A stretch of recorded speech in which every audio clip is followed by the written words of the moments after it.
મંડળના પ્રમુખ તરીકે આપણે એની ઉપાધિ આપીએ છીએ અને લીલુબેનને ઉપર વિશ્વાસ મૂકીને એનો અવાજ બહુ સરસ છે. મેં તો એને ઇન્સ્ટામાં સ્ક્રોલ કરતા કરતા યુટ્યુબમાં જોયું અને એનું ગાયું તો મને એટલું ગમ્યું. બહુ ફાઇન ગઝલની ગીત. પછી મેં જોયું કે આખી ટીમ વર્ક કરે છે પાછા એક્ટિવિટી બહુ છે. હા, અને એક બીજી વસ્તુ કે તમે આ ટીમ વર્ક જેટલું કરો ને એટલું બેસ્ટ મળે. એકલા બધી દોડો તો ક્યાંય ના પહોંચાય. સમૂહમાં હારી લઈને બધાને પૂછે તો બધાને મજા આવે. લઈના જેવું વર્ક છે.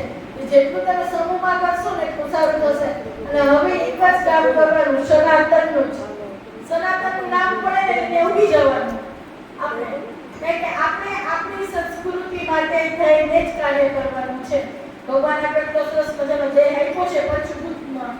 તો આ પંચભૂતના દેહને આપણે સારા ખોલા કામમાં ખપાવીએ કે જેથી કરીને આગળ જતા આપણે કોઈ રોગ થાય નહીં.